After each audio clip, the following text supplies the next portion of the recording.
Good morning, everyone. Weekly update. I am kind of concerned about a couple things. One is the weather. Right now, we have a drought monitor that is covering a large part of the U.S. The part of the U.S. it's not covering is the Midwest, right? And so this area that is encompassing the Midwest in the West and in the Southeast, the weather guys are projecting that that Midwest area will stay away from drought. In fact, I have plenty of rain for this upcoming growing season, which is great. And the area, basically Texas up to the northeast, will lose drought conditions. And that's fantastic if that's the case. But to have drought in the southeast part of the U.S. and in the western part of the U.S. circling the Midwest means that the weather guys have to be exactly correct on where everything's going to be placed. That gives me some concern that maybe they're off 500 miles to the west or 500 miles to the east, and we encompass a lot more of the Midwest, which would cause us to see a significant rally based on weather. So there is weather risk right now. I think that is being added to the market right now.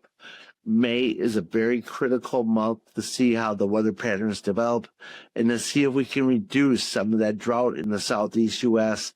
and Nebraska and the Plain States. We'll see if that is the case or not, but it is definitely a little bit scary.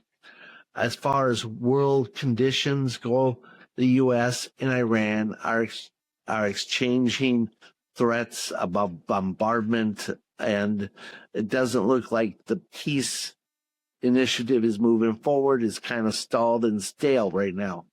And that puts China more and more in the middle between the U.S. and Iran.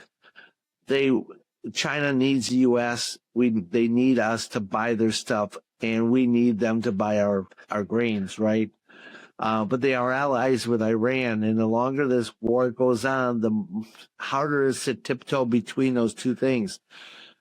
China is stuck in the middle, and they're doing a good job of tiptoeing right now. But in May, Trump and Xi meet, and we'll see where this goes. It's going to be a very exciting May coming up with a lot of unknowns that become more clear as we go forward.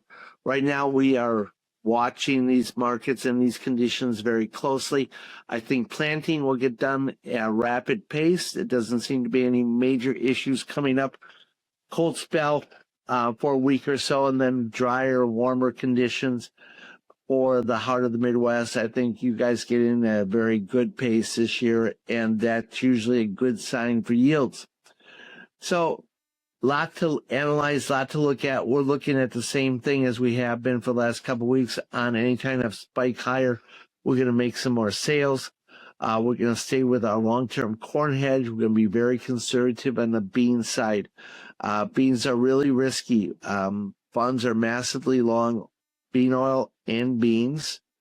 And if they decide to liquidate or exports start to tail off, with a huge South American crop that's pretty cheap, we could see beans set back significantly. So lots of risk in the market. We're looking for, again, just a little bit higher places to sell to get some more sales done and to be aggressive. I think it's imperative that we have the old crop sold before the middle of June, and that we are far enough along on the new crop that you guys have some sales made that can help you with cash flow through the winter months.